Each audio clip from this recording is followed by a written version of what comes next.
Did David Schwartz, one of three creators of the XRP ledger, just deny us our dreams of a $10,000 XRP? Did he also deny any conspiracies, hidden agendas, or a flip of the switch moment that could be around the corner to send XRP to astronomical prices? It might seem like that on the surface, and a lot of people in the community are taking some recent comments from David as such, but not so fast. In today's update, we're going to break down what David's comments are really getting at, which is David Schwartz once again taking part in a little bit of plausible deniability. And we're going to explain what this really comes down to in today's update. As always, we bring you the news on current events, financial markets, and the greatest transfer of wealth in world history. My name is Zach Rector, and it's always a pleasure to do so. I hope you guys are having a fantastic weekend. Let's go straight to the comments. This one has the community going crazy. David saying we'll never hit 10,000. I'm thinking of selling my XRP. Not so fast. Let's break it down. David Schwartz gets asked this question. BTC to zero is the Twitter name here, somebody in the XRP community. Crypto influencers have built an entire industry on Chris Burniski's crypto version. This is some price valuation equation. It's a theoretical formula, and how it could create a $10,000 XRP. Would you be so kind to offer thoughts on those invested and waiting for a $10,000 XRP? I want to touch on this comment. There have been people, I believe, that have used this idea to sell a dream, right? To make it seem as if it was imminent that XRP was going to go to 10,000. And there have been influencers and content creators that have used this to create a sense of FOMO and urgency in average everyday investors who came across trying to learn about XRP. And the next thing you know, you're down the rabbit hole and you're thinking, holy cow, I better throw my life savings and everything at XRP because there's going to be a flip of the switch. There's going to be some dominoes and XRP is going to go to that price level, right? And I will admit that I have put out a lot of content on XRP going to high prices.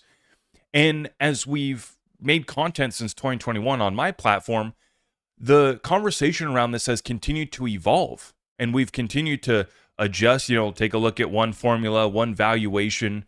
That was a lot of the work that we were doing with the red folder and the quote unquote buyback, where really it was just a defensive measure in case the government tried to come seize our XRP. We wanted to have set forth the precedent evaluation and to basically draw a line in the sand just in case the SEC versus Ripple lawsuit went crazy. Something happens where next thing you know, they're trying to take our XRP. I know it sounds crazy, but remember, us Americans are a little bit scared because our government did take our gold. So bringing it back here, what we've done here is we've evolved this conversation, the valuations, the formulas. And for me, the big adjustment has just been on timeline. Do I rule out, and is David Schwartz ruling out these high prices? Is he saying that it's impossible? No. In fact, you will never get a statement from David Schwartz saying that XRP can't go to $100, $1,000, or $10,000. There's no statements like that from Brad Garlinghouse or David Schwartz. But what I think that David is trying to relay here in this message that he just did is let's temper our expectations. You've heard him say multiple times, what you see is what you get. And I also think that the liability has just grown so significantly for David, otherwise known as the $1 trillion man, right? For David and Brad and the team at Ripple and their other top executives, just the liability of any statements that they make at this level, it really gets risky for them. And I appreciate the fact that David still does engage with the community so much. And he's such a great sport when he gets asked all these questions about riddles, flips of switches, and $10,000 XRP. So I do want to comment and say that, yes, there are people that I think have pushed this hopium too far. And then we've also been battling the XRP FUD. And what I've tried to do on my channel is just cut through the noise on both sides. Yeah, the hopium and the craziness. Let's sit down, right, and cool that down. But then also the FUD's also reckless and nonsense as well, too. What you see is what you get. And we're talking about the real utility, the adoption that we have so far, and the trajectory that the XRP adoption is on. And so David responds to this guy by saying, if there were a very few rich, very rational people who really believe that there was a 1% chance that XRP could hit $10,000 in 10 years, they'd bid XRP up to at least $20 today. Why aren't they? Conspiracy? Question mark. And I think we have to understand here, we've already seen this play out, where the vehicles in which a lot of these corporations and companies and big investors acquire the XRP is OTC and through pre-allocation contracts. And we have direct proof of this in the R3 deal, which is one of the lawsuits that Ripple got themselves involved in. We'll talk about the other lawsuits here shortly. But the R3 deal was an options contract to buy 5% of the XRP supply from Ripple. Now, we didn't hear about that deal until the deal fell apart. They got in a lawsuit and they ended up settling, and R3 got over 1 billion XRP. So we already have direct proof of maybe rational, maybe crazy people. I'm not going to speak on the people at R3, but for some reason, they thought it was worth their time and money to try to acquire 5% of the XRP supply. So right there, we can just stop any argument that there's not pre-allocation contracts and that there's not institutional investors, whether they are rational or crazy, doesn't make a difference because we know that they were coming for 5% of the overall XRP supply. If you don't know the R3 Ripple deal, look it up. I've talked about it before. It's direct proof of pre-allocation contracts. And in this case, it was an options contract. Now, that's why XRP is not at $20 today, is that all of the institutional buying has been done through ETFs, and all of that's being done OTC. And this is how it came out that, Goldman Sachs and some of these other Wall Street players, they disclosed their holdings in the XRP ETFs here recently, and we got to see, oh, wow, they got over $100 million allocated. And it might not seem like much, right? But it goes to show us that for many of them, the ETFs are the vehicle in which they will acquire it. And then we also have further proof that there has been pre-allocation contracts in the past. A bunch of them were talked about in the lawsuit. And so we know there's an existence of pre-allocation contracts as well, too. So for anybody who did want to basically load up on XRP without pumping the price to, say, $20, we know that it's possible. In fact, one could argue that we know it's taking place because we've seen the reports of the holdings from Goldman Sachs and other big Wall Street players that have gotten exposure through the ETFs. And then we know of the R3 deal, which exposed a deal to acquire 5% of the XRP supply. So that would explain why XRP hasn't been bid up to $20 yet by said institutional big players, big money that might think XRP is going to high prices later down the road. They can buy it all OTC. They can lock up pre-allocation contracts, and it wouldn't move the public order books at all, and it would still leave us here we are at $1.39 XRP. Now, he asks, is there a conspiracy?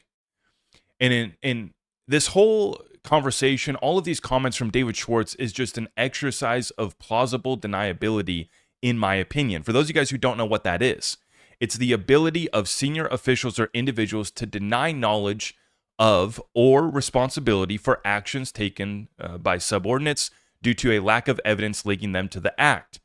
Now, there's different ways in which this can be used. For example, you have delegation without oversight. A leader gives a general order but avoids knowing the details, allowing them to deny knowledge of the specific tactics used. You have ambiguous communications, which is what David Schwartz is doing, using winks, metaphors, or vague instructions that subordinates interpret as orders, but which can be interpreted differently under scrutiny. Right? So, in my opinion, that's all this is. And it all goes back to the liability from any statements, from anything that David, Brad, and the team at Ripple do. Now, furthermore, somebody asked, why wouldn't Ripple use their own stuff through Ripple Prime and Ripple Treasury? Wouldn't that bring the price to $100 plus? David says, maybe there was a time when you could semi-plausibly argue that Ripple had some easy way to shoot up the price of XRP massively for good, but was just waiting for the right time to maximize something or other. But boy, it's hard to argue that today. For one thing, circumstances have changed so much that it's hard to imagine we've held on to this magic switch for so long, and it's still just waiting to go. We've explained what we're doing, why we're doing it, and what we hope to achieve. While we aren't transparent about everything, we're not hiding some grand conspiracy. At least not as far as I know. As far as I know. When you ask David, when you look to David, he gets to throw up the hands and say, riddlers, I don't know where the riddles came from. 589, I don't know where it came from. $10,000 XRP flip the switch, I don't know where it came. Yeah, we and what you see is what you get. Which I love that comment from David Schwartz because it's true. What you see is what you get, but that also doesn't deny the existence of other deals that definitely could be in the works. And as Brad Garlinghouse said at XRP Australia, what Ripple is doing right now is they're flipping a bunch of little switches. And I think that in this comment right here, where David's talking about, you could semi-plausibly argue that at one time, Ripple could have shot up the XRP price for good. But what I think that he's getting at is that maybe they had that opportunity.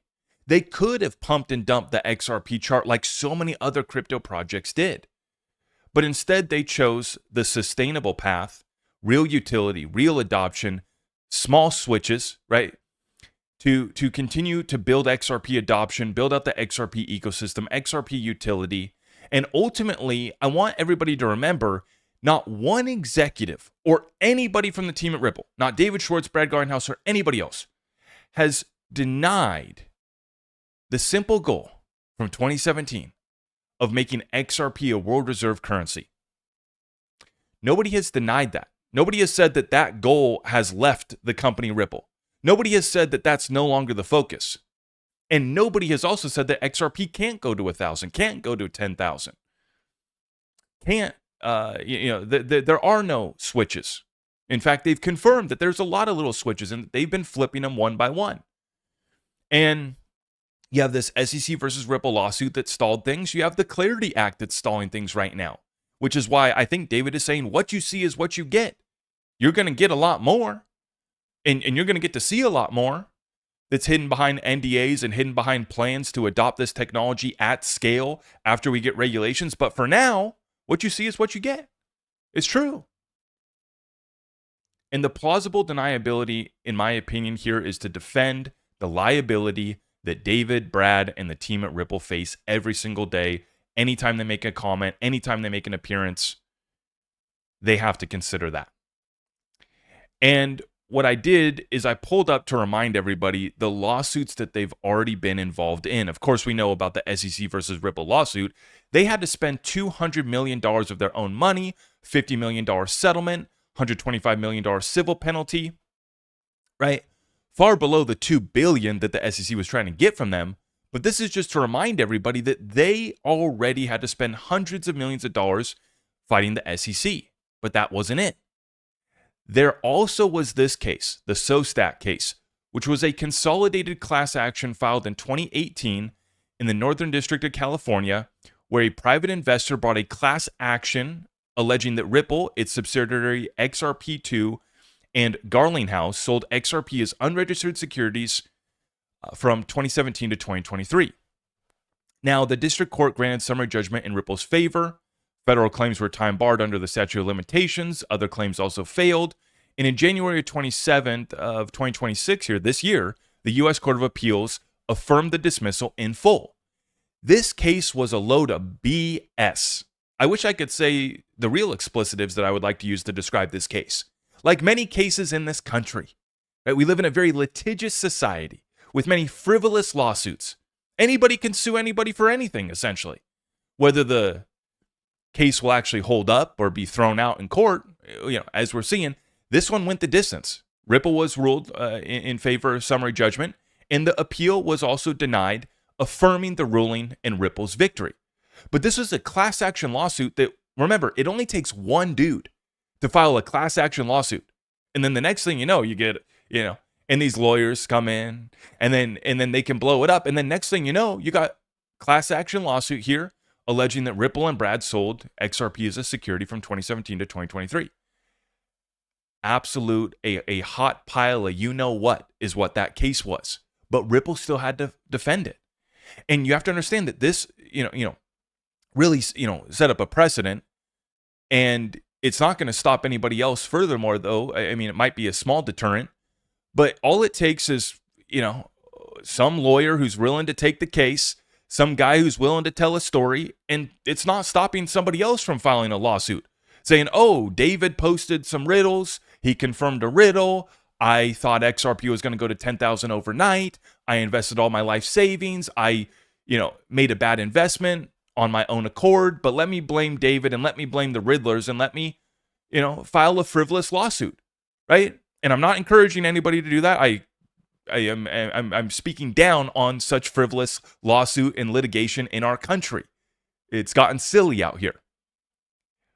But I believe that this is what the real issue is. A lot of people want to take David's comments and say the haters and the fudsters jumped all over this. We told you, XRP Army, that XRP was never going to go to 10,000. We told you. And then you got another crowd that wants to say, oh, this is David confirming all of this. David's confirming the switch. David's confirming the conspiracy. David's confirming that we're going to go to 10,000. I think it's somewhere in between. It's plausible deniability. Yes, a lot of this stuff's going on, but I don't want you guys to bet your life savings and bet the farm on some riddle. So let me, I can tease the riddles once in a while, but he also has to say, hey, what you see is what you get, which is the truth. I don't believe that David is lying. I think that David is, looking at just protecting himself and wanting peace for himself, being somewhat semi-retired, right? He's left his role as CTO at Ripple. He's now on the board. He's running his XRP Ledger hub. So he just wants to, he just wants to cook. Let the guy cook, right? He wants to live his life in peace. And he will forever be the wizard of the XRP Ledger and the XRP community. I saw that he had so much fun in Vegas. And that's what I want for the guy too. I want him to be able to enjoy himself. He should be able to speak freely about XRP and Ripple and some of the things that they're doing. But a lot of that comes from Ripple's partners want all of it wrapped under seals. Banks, institutions, and corporates, etc. And so it's David, Brad, and the team at Ripple that have to communicate in a way to say, hey, we're not going to come out and say that, there's a crazy grand conspiracy and plan, but obviously there's been some deals. Obviously there's been some moves to try to acquire 5% of the total XRP supply, which is the third lawsuit. When I pulled this up right here, R3 Capital Partners versus Ripple Labs. This was dispute over an option agreement to purchase XRP. They had such a great deal. A 3-year option to purchase XRP under a penny. It started in 2016, went to 2019. The deal fell apart and they ended up settling for 1 billion XRP. And so, all of this to say, I think that David just wants to be able to put his hands up, say, I don't know where the riddles came from. I don't know where 589 came from. Is XRP going to 10K? I'm not willing to, say that today. Did he sell his Ethereum too soon? He's told that story many times. He said all he had to do was do nothing. And so I think that what David is doing, and he's done many, many times over the past years, is he is simply just saying, yes, there's been some stuff going on. You're not going to find out. It's buried under NDAs, and that's just how it has to be. But yeah, there's some things going on, but there is no plan to, pump this thing. And I think that he was alluding to some of the other charts and some of the other projects that did pump and dump their projects. I'm not going to name any names, but there's a lot of projects out there that we've seen. And I think that Ripple may have had that opportunity back in the day, which is where his comments about at one time you could make the argument that they could have shot the price up, but they chose not to, because that would have been a short-term objective and solution that wouldn't have achieved the long-term goals of, once again, I'm still waiting for somebody to deny this one, that they're working on making XRP a world reserve currency. And so that's my take, is that this is just more plausible deniability from David Schwartz. There's too many coincidences. There's too many things that I've seen and witnessed. And I also wanted to mention this too. The XRP riddles and lore and all this fun stuff, it used to be a small group of us back in 2018 and 2019 when I got into the community. We're talking about hundreds of people, thousands of people. Now you have MoonPay, other big exchanges. You got the Solana guys are posting riddles and 589. It's gotten so big. I think that David at this point is just plausible deniability, throw up the hands, step to the side, and we're going to see where XRP goes over the next 5-10 years. And I think it's going to be a lot of fun. I'm not giving up my XRP yet. I'm not giving up my dreams of $1,000 or a $10,000 XRP yet. But I have extended my timeline. I will admit that.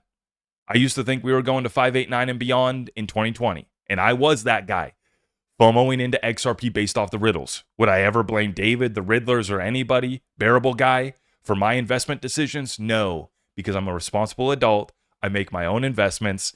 And when I lose money, it's on me. When I make money, we'll celebrate that moment too. But I hope that everybody still has fun with all the riddles. We don't need to, it's not that deep, bro. Maybe there's a little something there, but we don't need to let it control our lives. We definitely don't need to, allow it to not hold ourselves accountable for our investment decisions.